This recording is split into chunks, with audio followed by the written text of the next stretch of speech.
10e homélie de saint Jean Chrysostome sur l'évangile de saint Matthieu. Cette homélie va d'abord parler de pourquoi le Christ s'est fait baptiser à l'âge de 30 ans. Et va aussi parler de saint Jean et de son baptême. Il va aussi mettre en avant l'accord parfait qu'il y a entre saint Jean-Baptiste et le prophète Isaïe. Et quel fut justement le genre de vie qu'eut saint Jean-Baptiste. L'homélie parlera aussi de la pénitence et des délices, et du fait que saint Chrysostome exhorte en fait son peuple à la vie réglée, à la pénitence, à la patience dans les afflictions. En ces jours-là, paraît Jean le Baptiste, qui proclame dans le désert de Judée, « Convertissez-vous, car le royaume des cieux est tout proche. » Jean est celui que désignait la parole transmise par le prophète Isaïe. À travers le désert, une voix crie, « Préparez le chemin du Seigneur, aplanissez sa route. » Jean portait un vêtement de poil de chameau et une ceinture de cuir autour des reins. Il se nourrissait de sauterelles et de miel sauvage.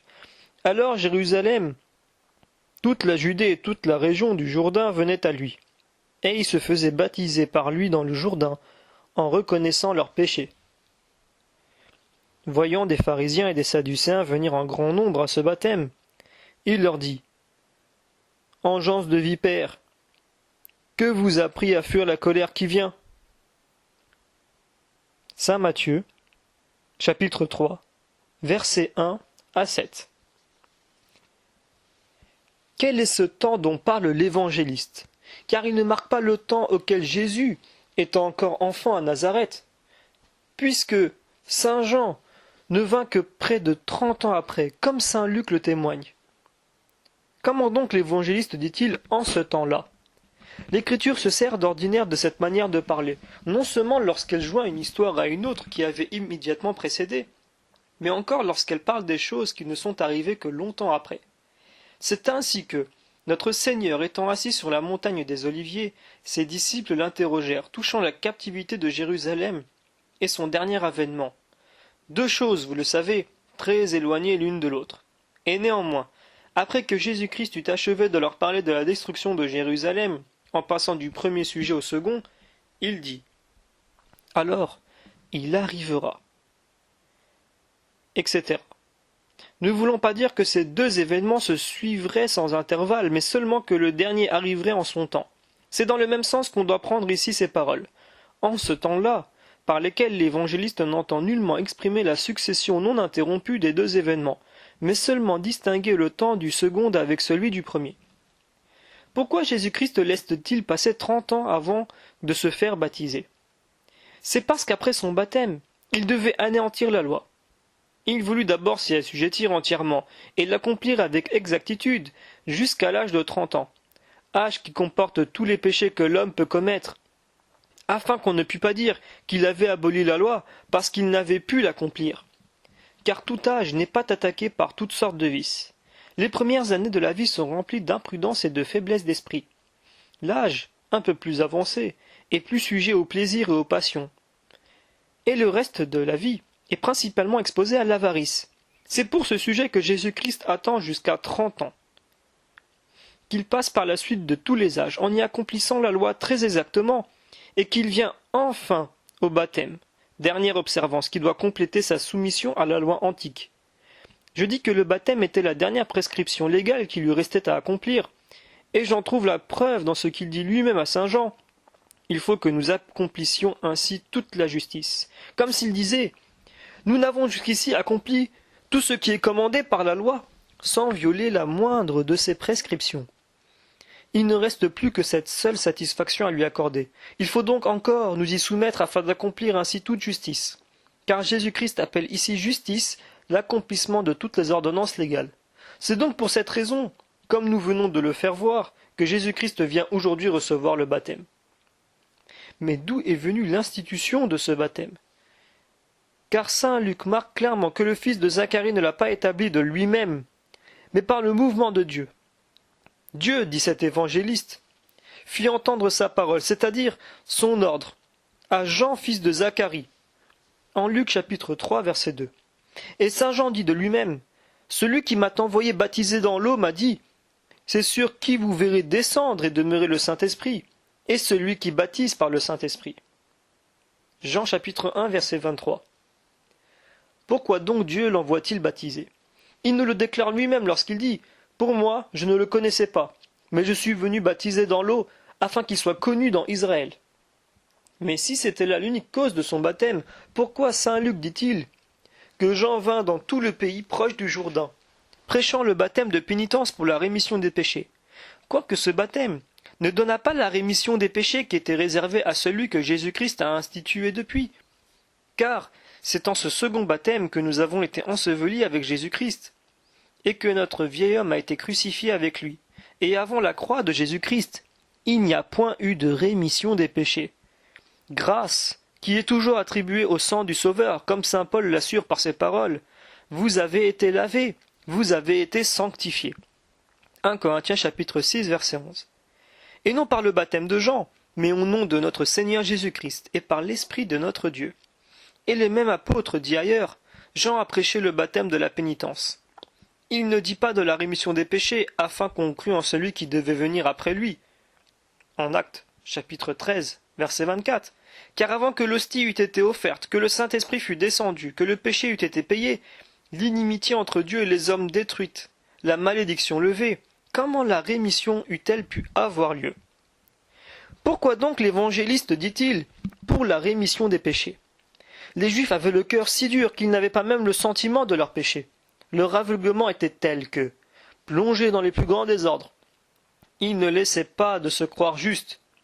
C'est ce qui était la principale cause de leur perte, et ce qui les a plus empêchés d'embrasser la foi. Saint Paul leur fait ce reproche lorsqu'il dit qu'ayant ignoré la justice de Dieu, et cherchant à établir leur propre justice, ils n'ont pas été soumis à celle de Dieu. Romains chapitre 10 verset 3. Et ailleurs. Que dirons-nous donc? Sinon, que le gentil qui ne cherchait point la justice ont trouvé et embrassé la justice, et que les Juifs, au contraire, qui recherchaient la loi de la justice, ne sont point parvenus à la loi de la justice. Pourquoi cela? Parce qu'ils ne l'ont pas recherché par la foi, mais comme s'ils eussent pu y parvenir par les œuvres de la loi. Romains, chapitre 9, verset 30. Comme c'était là la source de tous les maux des Juifs, saint Jean vient principalement pour les faire rentrer en eux-mêmes, et pour les rappeler à la connaissance de leurs fautes. Sa vie même et son vêtement prêchaient la pénitence, et s'accordaient parfaitement avec sa prédiction, puisqu'il ne leur disait autre chose que ces paroles, faites de dignes fruits de pénitence. Matthieu chapitre 3, verset 8. Saint Paul nous enseigne que ce qui a éloigné les Juifs de Jésus-Christ, c'est de n'avoir pas voulu reconnaître et condamner leurs péchés. Comme le souvenir et le regret de leurs fautes étaient le plus puissant aiguillon qui put les porter à désirer un sauveur, c'est pourquoi Jean vient au monde pour les faire entrer dans une disposition sans crainte, si sainte. Il les exhorte d'avoir recours à la pénitence, non pas pour être punis de leurs crimes, mais afin que leur pénitence les rende plus humbles, et qu'en s'accusant eux-mêmes de leur désordre, ils se hâtassent de courir au pardon que Dieu leur offrait. C'est ce que l'Évangile marque très exactement. Car après avoir dit qu'il était venu prêcher le baptême de la pénitence dans le désert de Judée, en Luc chapitre 3 verset 3, il ajoute aussitôt pour la rémission des péchés, comme s'il disait qu'il est venu pour les exhorter à confesser leurs péchés et à en faire pénitence, non pas pour les en punir, mais pour leur en faire recevoir plus aisément la rémission. Car s'ils ne fussent point condamnés eux-mêmes, ils n'eussent point eu secours à la grâce. Et ne cherchant point la grâce du Sauveur, ils n'eussent pu obtenir la rémission de leurs péchés. Le baptême de saint Jean était donc une préparation à celui de Jésus-Christ. Et c'est pour ce sujet que l'Évangile ajoute, afin qu'ils crussent en celui qui devait venir après lui, marquant ainsi une autre raison du baptême qu'il prêchait. Car il n'eût point été convenable que saint Jean allât de maison en maison mener Jésus-Christ comme par la main, et exhorter chacun en particulier de croire en lui. Mais il fallait qu'en présence de tout le monde et à la vue de tous, cette voix de tonnerre descendît du ciel, et que tout le reste s'accomplit comme il l'a été. C'est donc dans ce dessein que Jean est venu baptiser, car la réputation de celui qui baptisait, et le sujet pour lequel il le faisait, attirait en foule tout le peuple au Jourdain, comme à un théâtre célèbre. Il commence par réprimer leur orgueil. Il leur persuade de ne point avoir des sentiments élevés d'eux-mêmes, et il leur représente qu'ils s'exposent au plus grand supplice. S'ils ne font une prompte pénitence, et si, renonçant à cette vanité qu'ils tiraient d'être sortis d'Abraham et de leur autre aïeux, ils ne recevaient de tout leur cœur la grâce de Jésus-Christ. Il leur parlait en un temps où non seulement la grandeur, mais encore la présence de Jésus-Christ était cachée aux hommes, et quelques-uns même le croyaient mort et enveloppé dans ce massacre de Bethléem. S'il se montra dès l'âge de 12 ans dans le temple, ce ne fut que pour un moment, et il rentra aussitôt dans sa vie obscure et cachée. Il avait donc besoin pour se faire connaître sur la terre d'un début éclatant et qui fit beaucoup de bruit. C'est dans ce dessein que saint Jean commence à leur dire clairement des choses que jamais les Juifs n'avaient entendues par des prophètes, ni d'aucune autre personne. Il ne leur parle plus comme on avait toujours fait, d'un bonheur terrestre et passager. Il leur annonce le royaume des cieux, et par ce royaume, il marque le premier et le second avènement de Jésus-Christ.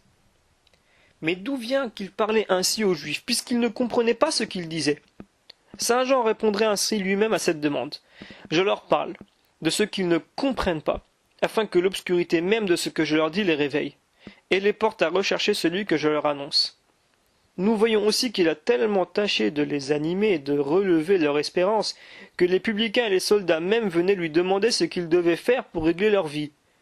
Ce qui fait bien qu'ils étaient déjà dégagés des soins de la terre, qu'ils jetaient la vue sur ces biens plus grands et qu'ils s'occupaient l'esprit de ce qui devait arriver un jour, car tout ce qu'ils voyaient dans saint Jean, et tout ce qu'ils entendaient dire, les portait à des sentiments plus purs et plus élevés. Représentez-vous, je vous prie, quel étrange prodige c'était de voir paraître tout d'un coup sur le bord du Jourdain un homme qui venait de passer 30 années dans le fond d'un désert, qui était fils d'un pontife, qui s'était toujours privé des choses les plus nécessaires à la vie, et qui, admirable en toutes choses, était encore recommandable par le témoignage et par l'éloge du prophète Isaïe, qui semblait dire clairement « Voilà celui que je vous ai prédit il y a si longtemps, et que je vous ai marqué comme devant crier et prêcher dans le désert. » Les prophètes avaient pris le soin d'annoncer si exactement tout ce qui se devait se faire, alors qu'ils ne s'étaient pas contentés de parler du Maître, mais qu'ils avaient dit même beaucoup de siècles auparavant quel devait être son précurseur, qu'il n'avait pas seulement marqué sa personne, mais même le lieu où il devait demeurer, la prédication qu'il devait faire et le bruit qu'elle devait produire parmi le peuple. C'est lui dont il a été dit par le prophète Isaïe. On entendra dans le désert la voix de celui qui crie, préparez la voie du Seigneur, rendrez droit ses sentiers. C'est ce que nous rapporte saint Matthieu. Il est bon de considérer le rapport qui se trouve sinon dans les paroles, du moins dans les pensées d'Isaïe et de saint Jean. Isaïe dit de saint Jean que lorsqu'il viendra, il criera « Préparez la voie du Seigneur, rendez droit ses sentiers ». Et que lorsqu'il viendra, il criera. Et saint Jean disait « Faites de dignes fruits de pénitence ». Luc chapitre 3 verset 8. Vous le voyez, et la prédiction d'Isaïe, et la prédiction de Jean, montraient une seule et même chose, à savoir que Jean était le précurseur du Messie, et qu'il lui préparait la voie, non en donnant la grâce et en remettant les péchés, mais en disposant les cœurs à recevoir le Seigneur et le Dieu de l'univers. Saint Luc va plus loin. Il ne se contente pas de rapporter seulement le commencement de la prophétie, il y ajoute encore la suite. Toute vallée, dit-il, sera remplie et toute montagne et toute colline sera abaissée. Les chemins tortueux deviendront droits, et les raboteux seront aplanis, et tout homme verra le Sauveur envoyé de Dieu. Luc chapitre 3 verset 5. Voyez-vous comme le prophète embrasse tous les événements et le concours du peuple, et le rechangement qui devait s'opérer, et la facilité de la doctrine, et la cause qui devait tout mettre en mouvement. Isaïe s'exprime allégoriquement à la manière des prophètes. Car en disant que toute vallée sera remplie, et que toute montagne et toute colline sera abaissée, et que le chemin tortueux deviendront droits, et que leurs raboteux seront aplanis. Luc chapitre 3 verset 5. Il montre les humbles élevés et les grands abaissés. Et les rigueurs et les difficultés de la loi ancienne cédant à la douceur et à la facilité de la loi de l'Évangile. Ce ne sont plus, dit-il, les peines et les travaux qu'on vous présente, mais on vous offre la grâce et la rémission des péchés, qui vous donnera une grande facilité pour acquérir le salut. Et pour marquer la cause de ces grands biens, il ajoute aussitôt « Et toute chair verra le Sauveur envoyé de Dieu ». Toute chair, dit l'évangéliste. Ce ne sont seulement les Juifs, ni les prosélytes qui le verront, mais la terre et la mer et généralement tous les hommes. Il entend par ces chemins tortueux tout ce qu'il y a de corrompu parmi les hommes, les publicains, les prostituées, les voleurs et les magiciens, qui, égarés auparavant, ont marché ensuite par un chemin droit. C'est ce que le Fils de Dieu a marqué lui-même lorsqu'il a dit aux Juifs, « Les publicains et les femmes perdues vous précéderont dans le royaume des cieux. » Matthieu, chapitre 21, verset 31. Le prophète dit la même chose par une autre expression. Alors, dit-il, les loups et les agneaux viendront paître ensemble.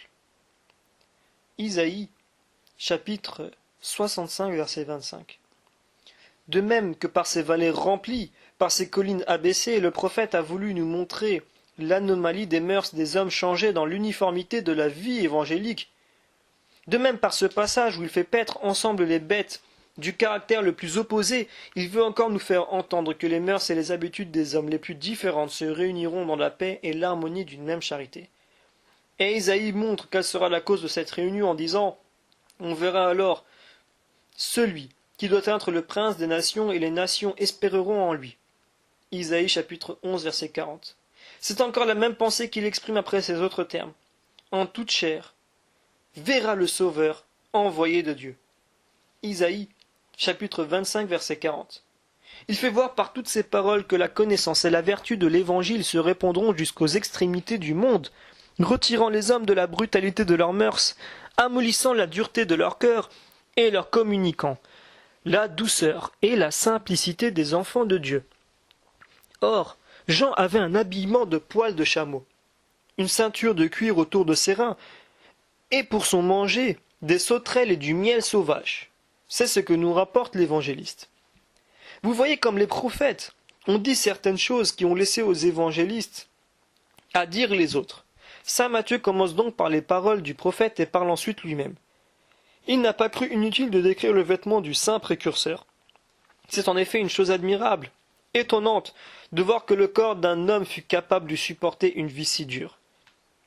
Aussi était-ce ce qui attirait le plus les Juifs. Ils voyaient revivre en Saint Jean le grand prophète Élie, et dans le spectacle qu'ils avaient sous les yeux, la mémoire vénérée de ce bienheureux des anciens âges. La vie même de Jean leur paraissait encore plus admirable, car Élie allait dans les villes et dans les maisons, et y trouvait de quoi se nourrir, au lieu que celui-ci avait vécu dans les déserts depuis le berceau. Il fallait que le précurseur de celui qui devait détruire tout l'ancien état de l'homme, la peine, la malédiction, les travaux et la douleur, porta par avance sur lui-même quelques marques de cette grâce nouvelle, et qu'il parut déjà élevé au-dessus des choses auxquelles les hommes avaient été premièrement condamnés. C'est pourquoi il ne travaille point à la terre, il ne l'ouvre point avec la charrue. Il ne mange point son pain à la sueur de son visage, mais il trouve une nourriture sans préparation, un habillement moins recherché que la nourriture et une demeure encore plus aisée que l'un et l'autre. Il n'avait besoin ni de maison, ni de lit, ni de table, ni d'aucune chose semblable. Il faisait éclater dans un corps mortel une vie tout angélique. Il avait un habit de poils de chameau, pour apprendre aux hommes par son vêtement même à mépriser tout ce qui est humain, et n'avoir rien de commun avec la terre, mais à retourner à cette première noblesse dont le premier homme a joui durant son état d'innocence, avant qu'il fût obligé d'avoir le soin de la nourriture et du vêtement. Ainsi son vêtement était un symbole, et de royauté, et de pénitence tout ensemble. Après cela, ne me demandez point où il pouvait avoir pris dans le fond du désert cet habit de poils et cette ceinture. Si vous vous arrêtez à ces sortes de questions, vous vous en ferez comme encore une infinité d'autres. Comment il a pu dans ce désert supporter la rigueur de l'hiver et les ardeurs de l'été, surtout avec un corps et dans un âge encore tendre, comme dans une complexion si délicate a pu résister aux incommodités de toutes les saisons, s'accommoder d'une nourriture si nouvelle et souffrir 1000 autres difficultés qui se rencontrent dans le désert. Où sont maintenant ces philosophes grecs qui, par une imagination si fausse et si vaine, considèrent comme quelque chose de grand l'impudence d'un cynique? Quelle est cette belle vertu de s'enfermer pour un temps dans un tonneau et de se répandre ensuite dans toutes sortes de luxe, de s'orner de bagues de prix, de se faire servir par de jeunes garçons et de jeunes filles, de se faire environner d'une pompe magnifique et de s'abandonner sous prétexte qu'on est philosophe, dans deux excès si contraires? Saint Jean-Baptiste ne s'est point conduit de cette sorte. Il a demeuré dans le désert comme dans un ciel. Il a excellé en toutes sortes de vertus. Et il est passé du désert dans les villes comme un ange qui viendrait du ciel sur la terre. Il a paru comme un athlète de piété, comme un homme qui méritait d'être couronné aux yeux de toute la terre, comme un véritable philosophe qui faisait profession d'une philosophie digne du ciel. Et il a été si excellent et si admirable en un temps où le péché n'était pas encore détruit, ni la loi abolie, ni la mort vaincue. Lorsque les portes de l'enfer n'avaient pas encore été brisées et que le démon régnait encore dans le monde. Tant il est vrai qu'il n'y a rien d'impossible à une âme forte et généreuse, qui entreprend tout avec ardeur et qui s'élève au-dessus de tous les obstacles qu'elle rencontre. Enfin, il s'est conduit dans l'Ancien Testament comme saint Paul s'est conduit dans le Nouveau. L'Évangile marque que ce saint portait une ceinture, parce que c'était alors la coutume de nos pères, avant que la mollesse de notre temps eût dégénéré en ces sortes d'habits d'aujourd'hui qui nous font rougir de leur luxe et de leur délicatesse. On voit par les actes que saint Pierre et saint Paul usaient de ceinture, selon qu'il est dit du dernier, les Juifs lieront celui à qui est cette ceinture. Actes chapitre 12, verset 8, et chapitre 21, verset 41. Élie même en a porté une, comme aussi tous les autres saints, parce qu'ils travaillaient sans cesse ou qu'ils faisaient des voyages, ou qu'ils s'appliquaient à quelque autre travail utile ou nécessaire à la vie. Ils affectaient de porter une ceinture pour retrancher de leurs habits toute la vanité et l'orgueil, et pour témoigner à tout le monde qu'ils faisaient profession d'une vie dure et austère. Aussi Jésus-Christ loue particulièrement saint Jean de l'austérité de son habit. « Qu'êtes-vous allé voir dans le désert » dit-il aux Juifs. « Un homme vêtu avec mollesse ?» Ceux qui sont vêtus magnifiquement et qui vivent dans les délices demeurent dans les palais des rois. Luc, chapitre 7, verset 25. Si donc, mes frères, un homme dont toute la vie a été si sainte, qui était plus pur que le ciel même, le plus excellent des prophètes, le plus grand de tous les hommes, et qui s'approchait de Dieu avec tant de liberté et de confiance, ne laisse point néanmoins de souffrir tant de travaux, de mépriser si hautement les délices et de passer toute sa vie dans les rigueurs et dans les austérités, comment pourrons-nous, nous autres, excuser notre délicatesse, puisqu'après tant de grâces que nous avons reçues, après tant de péchés qui nous accablent, nous n'imitons pas la moindre partie de sa pénitence. Nous nous plongeons dans les festins et dans les excès de table, nous recherchons la plus excellent parfum, nous nous habillons comme ces femmes perdues qui montent sur le théâtre, et dans cette mollesse générale à laquelle nous nous abandonnons, nous ouvrons sans porte au démon, afin qu'il entre dans notre âme et s'en rende maître. Saint Matthieu dit, alors ceux de Jérusalem, de toute la Judée, de toute la contrée, des environs du Jourdain venaient à lui. Et confessant leurs péchés, ils étaient baptisés par lui dans le Jourdain. Vous voyez par là quelle force avait la présence de ce saint homme. Combien de peuples il s'attirait de toutes parts et comment il les faisait entrer en eux-mêmes et se souvenir de leurs péchés, car c'était un miracle de voir un homme dans un tel habit, qui parlait avec tant de liberté, qui reprenait tous les hommes comme des enfants et dont le visage même rayonnait de l'éclat d'une grâce toute extraordinaire. Mais ce qui redoublait encore leur admiration, c'est qu'il y avait fort longtemps qu'ils n'avaient vu de prophète, car cette grâce leur avait été retirée, et elle apparaissait de nouveau après une longue disparition.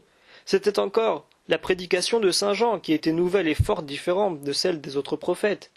Ils ne méprisaient point comme eux des guerres, des combats, des victoires, ni ces autres fléaux de Dieu, la peste et la famine, les éruptions de Babylone et de la Perse, la captivité de leur ville, ni rien de semblable. Ils ne parlaient que du ciel, que d'un royaume sans fin et des supplices de l'enfer. Le souvenir du massacre encore récent, des factieux qui s'étaient rassemblés autour de Juda et de Teuda dans le désert, n'empêcha pas cette foule d'hommes de quitter les villes et les bourgades pour courir aux prédications du nouveau prophète. C'est que les discours de Jean étaient bien différents de ceux de ses imposteurs. Il ne portait ceux qui l'approchaient ni à usurper la royauté, ni à la révolte, ni à des entreprises nouvelles. Mais il ne pensait qu'à les faire entrer dans le royaume du ciel. Il ne les retenait point auprès de lui, il ne les emmenait point dans le désert, mais après les avoir baptisés et instruits de la plus haute sagesse, il les renvoyait chez eux. Il ne leur apprenait qu'à mépriser tout ce qui est de la terre, qu'à désirer les biens éternels, et à les rechercher chaque jour avec plus d'ardeur. Tâchons, mes frères, d'imiter ce saint. Renonçons à toutes sortes d'excès et de débauches, et réduisons-nous à une vie sobre et tempérante. Voici le temps solennel de la pénitence qui approche, tant pour ceux qui ont été baptisés que pour les catéchumènes. Pour les baptisés, afin qu'ayant fait pénitence, ils soient reçus à la participation des mystères sacrés, pour les catéchumènes, afin que les taches de leurs péchés, étant effacées par les eaux du baptême, Ils approchent de la table du Seigneur avec une conscience pure. Quittons donc nos débauches et nos dissolutions. Car les larmes de la pénitence et les plaisirs du corps ne peuvent s'accorder ensemble. Que la vie de saint Jean-Baptiste, son habit, son manger et sa demeure nous servent d'instruction et d'exemple. Mais quoi, me direz-vous? Voulez-vous nous obliger à mener une vie si austère et si pénible? Je ne vous y oblige absolument pas. Mais je vous conseille et vous exhorte de l'embrasser. Que si vous ne pouvez pas la suivre, faites au moins paraître des actions de pénitence en demeurant dans les villes. Car le jugement est proche, et quand il serait éloigné, on ne devrait pas vivre avec moins de crainte, puisque la fin particulière de chacun de nous tient lieu de la fin générale du monde. Mais pour vous montrer qu'il est proche et à notre porte, écoutez saint Paul qui dit « La nuit est avancée et le jour approche ». Romains chapitre 3 verset 12. Et en un autre endroit, « Celui qui doit venir viendra et ne tardera point ». Hébreux chapitre 10 verset 37. Il est certain que nous voyons déjà presque arriver les signes qui semblent comme appeler ce jour-là. Cet évangile, dit le Fils de Dieu, sera prêché par tout le monde en témoignage à toutes les nations. Matthieu, chapitre 24, verset 44. Comprenez bien cette parole. L'auteur sacré ne dit pas que le dernier jour viendra lorsque leurs évangiles auront été crus, mais prêchés par toute la terre. Quant à ce terme, en témoignage, il signifie pour l'accusation, pour la conviction et pour la condamnation de tous ceux qui n'auront pas cru. Nous entendons ces paroles, nous voyons ces signes et néanmoins, nous sommeillons toujours, tous occupés de considérer des fantômes comme si nous étions assoupis dans l'obscurité d'une nuit profonde. Sont-elles en effet autre chose que des fantômes, les choses de la vie présente, heureuses ou malheureuses? Commencez donc, je vous prie, à vous réveiller. Ouvrez les yeux pour regarder le soleil de justice. Celui qui dort ne peut voir le soleil, ni réjouir ses yeux par la beauté de ses rayons. S'il voit quelque chose, il ne le voit qu'en songe. C'est pourquoi nous avons grand besoin de la confession, de la pénitence et de beaucoup de larmes. Tant parce que nous ne sommes point touchés de regrets lorsque nous péchons, que parce que nous commettons de grands péchés, des péchés qui ne méritent point de pardon. Plusieurs de ceux qui m'entendent savent que ce que je dis est véritable. Toutefois, bien que nos crimes ne méritent point de pardon, ne laissons pas de faire pénitence et nous recevrons la couronne. La pénitence dont je parle ne consiste pas seulement à s'abstenir du mal que l'on faisait, mais ce qui est encore meilleur, à faire de bonnes œuvres. Faites, dit saint Jean le Baptiste, de dignes fruits de pénitence. Matthieu chapitre 3 verset 8. Et comment les ferons-nous? Si nous faisons des actions contraires au péché passé, par exemple, vous avez pris le bien d'autrui, donnez désormais de votre propre bien. Vous avez vécu longtemps dans la fornication, abstenez-vous même de votre femme durant le temps que l'Église ordonne de s'en séparer. Et exercez-vous à la continence. Avez-vous médit de votre prochain? Lui avez-vous fait violence en sa personne? Bénissez désormais ceux qui méditeront de vous, et rendez de bons offices pour les violences qu'on vous aura faites. Car pour nous guérir, il ne suffit pas de tirer le fer de la plaie, il faut encore appliquer des remèdes sur le mal. Avez-vous fait des excès de bonne chair et de vin? Jeûnez et buvez de l'eau, et travaillez à retrancher la corruption qui vous en est demeurée. Avez-vous regardé la beauté d'une femme avec des yeux impudiques? Ne voyez plus désormais aucune femme, afin que vous ne soyez en sûreté. Abstenez-vous du mal, dit l'Écriture, et faites le bien. Défendez à votre langue de parler mal et à vos lèvres de dire des paroles trompeuses. Psaume, chapitre 33, verset 12. Mais quel est ce bien, dites-vous, que vous nous ordonnez de faire? Cherchez la paix, ajoute le prophète, et poursuivez-la. Je n'entends pas seulement cette paix qui est avec les hommes, mais celle que nous devons avoir avec Dieu, et c'est avec grande raison que le prophète nous commande de la poursuivre, puisqu'elle a été comme chassée et bannie du monde, et qu'ayant quitté la terre, elle est retournée au ciel. Mais nous pouvons encore l'en faire descendre et la rappeler d'ici-bas, si nous voulons renoncer pour jamais à la colère, à la vanité, à l'orgueil, et à toutes les autres passions semblables, qui sont comme autant d'obstacles à la paix, pour vivre ensuite dans la modération et la pureté, car il n'y a rien de plus dangereux que l'audace et que la colère. Cette passion rend les hommes tous ensemble orgueilleux et serviles, odieux et ridicules, et devient ainsi la source de deux vices contraires, l'arrogance et l'adulation. C'est pourquoi, si nous nous guérissons de cet emportement de la colère, nous pourrons alors être humbles, sans abaissement, et élevé sans présomption. L'excès de nourriture produit la mauvaise mixion des humeurs dans le corps humain. Et lorsque les éléments dont celui-ci se compose ont cessé d'être en harmonie, il s'ensuit des maladies graves qui amènent la mort. Eh bien, le même phénomène se remarque aussi dans nos âmes. Retranchons pour jamais, mes chers frères, et rejetons cette intempérance de notre âme. Prenons le breuvage salutaire d'une modération sainte, et demeurons toujours dans une vie égale et bien réglée. Appliquons-nous à la prière avec persévérance, et quoique nous ne recevions pas aussitôt le Dieu ce que nous lui demandons, ne laissons pas de lui demander toujours, afin que nous méritions enfin de le recevoir. Le dessein de Dieu n'est pas de différer à nous accorder ce que nous lui demandons, et s'il le fait quelquefois, c'est par un artifice de son amour, pour nous rendre plus assidus auprès de lui, et plus rattachés à la prière. Il use de ces délais, et souvent même il permet qu'il nous arrive des tentations et des maux, pour nous obliger à avoir sans cesse recours à lui et à demeurer en lui, comme dans notre asile. Nous voyons tous les jours un exemple de cette conduite dans les pères et les mères qui ont le plus de tendresse pour leurs enfants, lorsqu'ils voient qu'ils quittent leur compagnie pour aller jouer avec les enfants de leur âge. Ils commandent à leurs serviteurs de leur représenter des choses qui les étonnent et qui les épouvantent, afin que cette frayeur même les oblige d'aller se jeter entre leurs bras de leur mère. Ainsi Dieu nous menace souvent des plus grands maux, non pour nous les faire souffrir, mais pour nous obliger à nous jeter dans son sein. Et lorsqu'il voit que nous sommes revenus à lui, il dissipe aussitôt toutes ses craintes. Si nous avions assez de force pour nous conduire avec autant de sagesse, dans la prospérité que dans l'adversité, nous n'aurions aucun besoin de ces épreuves. Mais pourquoi m'arrêtais-je à parler de nous, puisque nous voyons que les plus grands saints ont tiré de très grands avantages de l'affliction?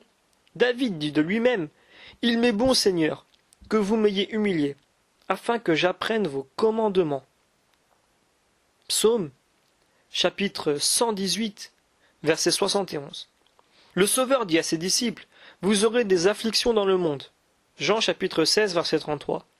Saint Paul marque expressément qu'il a passé par cette épreuve lorsqu'il dit, « Dieu a permis que je ressentisse dans ma chair un aiguillon, qui est l'ange de Satan, qui me donne des soufflets. » 2 Corinthiens, chapitre 12, verset 7. C'est pour ce sujet qu'il a prié le Seigneur par 3 fois, afin que cette tentation le quittât. Mais Dieu ne l'exauça pas, parce qu'il tirait un grand avantage de ces épreuves. Si nous jetons les yeux sur la vie du saint prophète David, nous trouverons que sa vertu a été toujours plus éclatante dans les périls. Il est aisé aussi de remarquer la même chose dans les autres saints. Jamais la piété du saint homme Job n'a été plus brillante que lorsqu'il a été le plus affligé. Joseph ne fut jamais plus agréable à Dieu que lorsqu'il était le plus persécuté. Jacob, Isaac, son père et Abraham et tous ces grands saints ont été plus glorieux dans les maux, et ils n'en sont servis pour mériter de plus brillantes couronnes. Considérons ceci, mes frères, et selon l'avis du sage, ne soyons point impatients, et ne nous hâtons point au temps de la tentation. Ecclésiaste chapitre 2, verset 2. Mais travaillons à souffrir tout courageusement, sans nous agiter l'esprit par des demandes et des réflexions inutiles, et sans raisonner sur les choses à venir. C'est à Dieu qui permet la tentation de savoir quand elle doit finir. Mais c'est à l'homme qui est dans l'épreuve à la souffrir avec une patience toujours égale, et avec de sincères actions de grâce. Lorsqu'on souffre de la sorte, les plus grands maux ne peuvent produire que de très grands biens. Afin donc que notre vertu soit plus éprouvée en cette vie, et plus récompensée dans l'autre, supportons avec courage tout ce qui nous arrivera. Rendons grâce à celui qui sait mieux que nous ce qui nous est utile, et qui nous aime avec plus de tendresse que n'en ont les pères et les mères pour leurs enfants. Que la considération de cette sagesse et de cette bonté infinie de Dieu nous serve à enchanter tous nos maux, et à étouffer toutes les impressions de la tristesse, afin que nous rendions gloire en toutes choses à celui qui fait tout, et qui ménage tout pour notre salut. C'est ainsi que nous éviterons aisément toutes les embûches de notre ennemi, et que nous nous rendrons dignes de la couronne éternelle. Par la grâce et la miséricorde de notre Seigneur Jésus-Christ, à qui est la gloire et l'empire, avec le Père et le Saint-Esprit, dans tous les siècles des siècles. Amen.